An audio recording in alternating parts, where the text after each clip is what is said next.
प्रदेश में चुनाव आदर्श आचार संहिता लागू हो चुकी है। इसके साथ ही चुनाव आयोग के द्वारा तिथि भी निर्धारित कर दी गई है, लेकिन बावजूद इसके अब तक राजनीतिक पार्टियों के प्रत्याशियों के टिकट फाइनल नहीं हो पाए हैं। इस पूरी चर्चा पर आज हमारे साथ मौजूद है भाजपा जिला अध्यक्ष शिव अरोड़ा। शिव अरोड़ा जी, खबर पड़ताल में आपका स्वागत है। राजीव जी, बहुत बहुत नमस्कार आपको, आपकी टीम को बहुत बहुत बधाई हो। अरोड़ा जी, जिस तरह से बहुत कम समय रह गया है, काउंटडाउन शुरू हो चुका है चुनाव का, अब तक प्रत्याशियों के टिकट फाइनल नहीं हो पाए हैं, क्या मानते हैं इतने कम समय में किस तरह की तैयारियां जो है प्रत्याशी कर पाएंगे? देखिए, भारतीय जनता पार्टी के लिए कोई भी मुद्दा नहीं है। भारतीय जनता पार्टी के लिए ये दिनों की गिनती इसलिए नहीं है कि भारतीय जनता पार्टी हमेशा चुनाव के लिए तैयार है, और जितनी बड़ी तैयारी भारतीय जनता पार्टी के किसी दल की हो भी नहीं सकती। हमारी बूथों की समितियां बन चुकी हैं, पन्ना प्रमुख बन चुके हैं, पन्ना टोली को भी लगभग अंतिम रूप दिया जा चुका है। अभी हमारी विजय संकल्प यात्राएं निकली, बिल्कुल प्रचंड ऐसे जिसे कहते हैं कि जन सैलाब के साथ निकली। कार्यकर्ताओं में बहुत अधिक उत्साह है, तो सारा संगठन सारा तैयार हमारा खड़ा है। तो इसलिए भारतीय जनता पार्टी के लिए दिनों की कोई गिनती नहीं है। और जहाँ तक प्रत्याशी की बात आप कर रहे हैं, तो प्रत्याशी एक प्रक्रिया है। जो हमारा शीर्ष नेतृत्व है, उस प्रक्रिया के अंतर्गत अपना सारा लोकतांत्रिक व्यवस्था के अंतर्गत सारे अपने अंतिम रूप दे रहा। और जो हमारे यहाँ पार्लियामेंट्री बोर्ड है, उसने ठीक समय पर ठीक निर्णय लेते हुए अपनी ठीक घोषणा कर देनी है। जिस तरह से दो लोग यहाँ से रुद्रपुर विधानसभा सीट से तैयारी कर रहे हैं, एक मौजूदा विधायक हैं, आपने भी पूरा दम झोंक रखा है, जनसंपर्क आप लगातार कर रहे हैं, क्या माना जाए आपकी बार किसको टिकट मिलेगी और कौन होगा रुद्रपुर का विधायक? देखिए, इस बार किसको टिकट मिलेगी ये तय है, कौन चुनाव लड़ेगा वो भी तय है। वो है कमल का फूल। कमल का फूल यहाँ से चुनाव लड़ रहा, ये निश्चित है।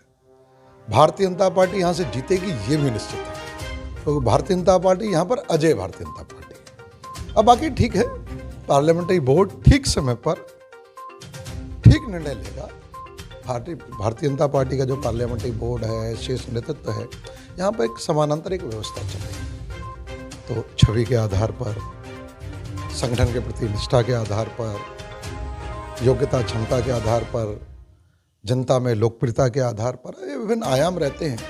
उन आयामों के आधार पर पार्टी अपना आकलन करती है, आकलन करने निर्णय लेती है, और जो भी निर्णय होगा बिल्कुल ठीक होगा, कार्यकर्ताओं की भावनाओं के अनुरूप होगा, जनता की भावनाओं के अनुरूप होगा, और भारतीय जनता पार्टी की रीति नीति के अनुरूप। जी, अभी हाल ही में पीछे अगर 2-3 दिन की बात करी जाए तो शहर को आग में डालने का प्रयास किया गया, माहौल खराब हो सकता था, बिगड़ सकता था, लेकिन प्रशासन, पुलिस और आपने भी लगातार वहाँ लोगों को समझाया। क्या मानते हैं, किसकी साजिश मानते हैं कि चुनाव की आदर्श आचार संहिता लगने के बाद तुरंत इस तरह का माहौल शहर में बनता है?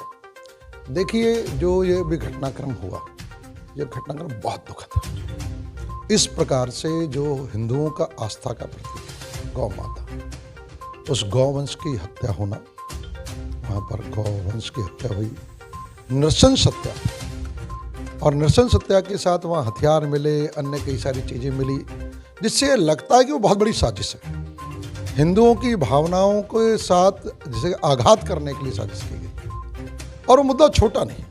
और वैसे भी जब हिंदुओं की आस्था का प्रतीक है गौ माता, हम उसे माता मानते हैं, तो इतना दुस्साहस कैसे किसी का, और वो भी रुद्रपुर जी की जगह पर, कि वो आए और गौवंश की हत्या कर दे, तो मुझे लगता है बहुत बड़ा दुस्साहस है। और इसकी जितनी भी निंदा की जाए वो कम है।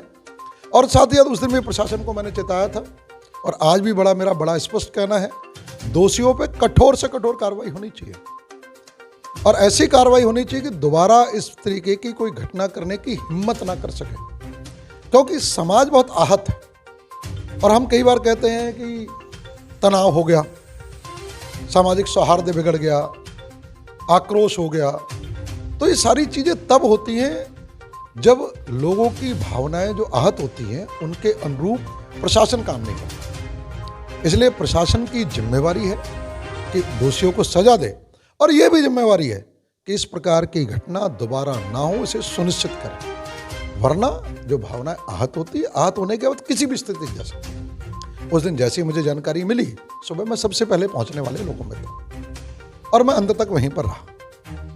वहाँ का जो दृश्य था वो बड़ा कष्टकारक। वहाँ देखने के बाद जो वहाँ का जिस तरीके से नृशंस जो है गौवंश की हत्या की गई थी, बड़ी कष्टकारक, और निश्चित रूप से आक्रोश से सब लोग भरे हुए थे।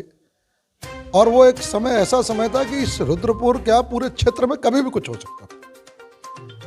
तो उसकी संवेदनशीलता को समझना सबसे ज़्यादा जरूरी है। और इस प्रकार का कभी भी मिले माफी योग्य नहीं है, क्षम्य अपराध नहीं है, और हिंदू समाज इसे कभी क्षमा नहीं कर सकता, और इसके कारण से कभी भी तनाव हो सकता है। इस बात को प्रशासन को भी, बाकी लोगों को भी हमेशा ध्यान रखना चाहिए। इसके कभी भी गंभीर परिणाम हो सकते हैं। हाँ, अब इसके पीछे षड्यंत्र क्या था, ये विषय आते हैं, किसने किया, क्या किया। मेरा बड़ा स्पष्ट मानना है कि जिन्होंने किया वो भी पकड़े जाने चाहिए और उनके सूत्रधार भी पकड़े जाने चाहिए। कि रुद्रपुर की धरती पर इतना बड़ा दुस्साहस करने, क्योंकि खुद वो नहीं कर सकते, 2-4 लोग आते हैं, आके वहां पर गौवंश की हत्या कर दे, ये किसी के लिए संभव नहीं है जब तक उनके लोकल सूत्रधार ना हो, या उसके पीछे लोकल उनकी सपोर्ट ना हो, या एक षड्यंत्र ना हो किसी भी तरीके का। तो मेरा स्पष्ट, मैं प्रशासन से कहा है कि इसके जो सूत्रधार वहां तक भी पहुंचे और वो भी समाज के सामने आने चाहिए, उनका भी पता लगना चाहिए। मीना शर्मा जो दावेदार हैं कांग्रेस की, रो रही हैं एक न्यूज़ चैनल पर और आरोप लगा रही हैं कि विधायक राजकुमार ठुकराल ने उनके पति को गाली बकी, उनको गाली बकी। इससे कितना फ़ायदा नुकसान मानते हैं बीजेपी के लिए कि एक महिला रो रही है और एक जो मौजूदा विधायक हैं उन पर आरोप लगा रही है जो कि खुद बीजेपी के हैं? देखिए, उस घटना के दो पहलू। पहली बात तो ये भावनात्मक बहुत बड़ा विषय था और हिंदुओं की आस्था से जुड़ा हुआ विषय। तो मेरा सबसे कहना है, सभी पक्षों से कहना है कि उसमें आरोप प्रत्यारोप नहीं होने चाहिए। कहीं ना कहीं कोई चूक तो हुई, जिस प्रकार का वहाँ उस घटना को इस रंग से देने की कोशिश की गई, उससे भी बचना चाहिए था। कि ये कहना कि कुछ लोगों ने करा है और ऐसा बिना किसी प्रमाण के इस प्रकार की बात करना, वो भी गलत है और इस प्रकार की बातें नहीं करनी चाहिए। राजनीतिक जिसे हम कहते हैं राजनीतिक रोटियां सेकना, वो भी करने का काम कांग्रेस के लोगों को भी नहीं करना चाहिए था। वो भी वहाँ पर जो अगर घटनाक्रम हुआ, मैं प्रत्यक्ष तो नहीं था लेकिन जितना मैंने सुना वो भी गलत था। लेकिन इसमें भी कोई दो राय नहीं कि राजनीतिक विषय का जवाब राजनीतिक दिया जाना चाहिए, क्योंकि राजनीतिक सामाजिक जीवन में मान मर्यादा एक उसका मूल है। जब हम नेतृत्व करते हैं, जब हम नेता होते हैं, तो समाज में देखना होता है। तो इसमें कोई दो राय नहीं कि कुछ भी गलत हो रहा है, उसका पूरा विश्वास के साथ, पूरा मजबूती के साथ उसका जवाब दिया जाना चाहिए। किसी भी गलत चीज़ को स्वीकार नहीं किया जा सकता, लेकिन फिर भी मान मर्यादा और सब में जो है संतुलन हमेशा बना के रखना चाहिए, मेरा ये मानना है। आपकी तैयारी बता रही है कि कहीं ना कहीं जो है आप इस बार रुद्रपुर विधानसभा सीट से प्रत्याशी होंगे। देखिए, मैं भारतीय जनता पार्टी का जिलाध्यक्ष हूँ, संघ का स्वयंसेवक हूँ। कुछ वर्ष पहले संघ से राजनीति में भी आ गया, अब राजनीति में संघ का स्वयंसेवक आज भी हूँ, लेकिन पहले संघ का काम करता था, आरएसएस का काम करता था, अब राजनीतिक क्षेत्र में काम करता हूँ। पिछले 6 साल पूरे हो गए, अब 7वां साल शुरू होने का आ रहा है। मैं भारतीय जनता पार्टी का जिलाध्यक्ष हूँ। पूरी निष्ठा के साथ, पूरी कर्मठता के साथ, अपनी योग्यता क्षमता के आधार पर मैंने अपने जिलाध्यक्ष का कार्यकाल किया। 9 में से 8 विधानसभा सीटें पिछली बार हम जीते हैं। जो हमारे पंचायत चुनाव हुए उसमें जिला पंचायत अध्यक्ष पहली बार बने। 7 में से 6 ब्लॉक हम लोगों ने जीते। दोनों नगर निगम काशीपुर और रुद्रपुर विपरीत परिस्थितियों में भारतीय जनता पार्टी ने जीते। जो सहकारिता है, पहली बार डिस्ट्रिक्ट कोऑपरेटिव बैंक का चेयरमैन भारतीय जनता पार्टी का कार्यकर्ता बना। 83% जो पैक्स हैं और समितियाँ हैं उनमें भारतीय जनता पार्टी के कार्यकर्ता थे। लोकसभा चुनाव में सर्वाधिक मत अगर उत्तराखंड में भारतीय जनता पार्टी के प्रत्याशी हमारे अजय भट्ट जी को मिले तो उधम सिंह जिले से मिले थे। पूरे उत्तराखंड में किसी एक जिले से जो मत मिले थे। तो इस प्रकार से ये कार्यकाल रहा। नरेंद्र मोदी जी के नेतृत्व में हमारे जो देवतुल्य कार्यकर्ता हैं, जो बिल्कुल निस्वार्थ भाव से लगे, उन कारण से ये सारी उपलब्धियां नहीं हैं। तो मुझे संतोष है कि अपने जिलाध्यक्ष के कार्यकाल में मैंने पूरी ईमानदारी के साथ काम किया है। अब भारतीय जनता पार्टी की विशेषता, उसका शीर्ष नेतृत्व कार्यकर्ताओं का आकलन करता रहता है। किस कार्यकर्ता की किस समय क्या उपयोगिता है, उसकी योग्यता, उसके हिसाब से निर्णय ले लेता है।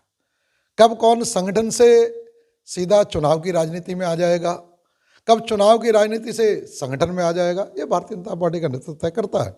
मैं कार्यकर्ताओं में अपना काम कर रहा हूँ। जो भी मुझे भूमिका दी जाएगी, जब दी जाएगी, ये तय माने कि मैं पूरी प्रामाणिकता के साथ, ईमानदारी के साथ और पूरी अपनी योग्यता क्षमता के आधार पर उस भूमिका को निभाऊंगा, ये तय है।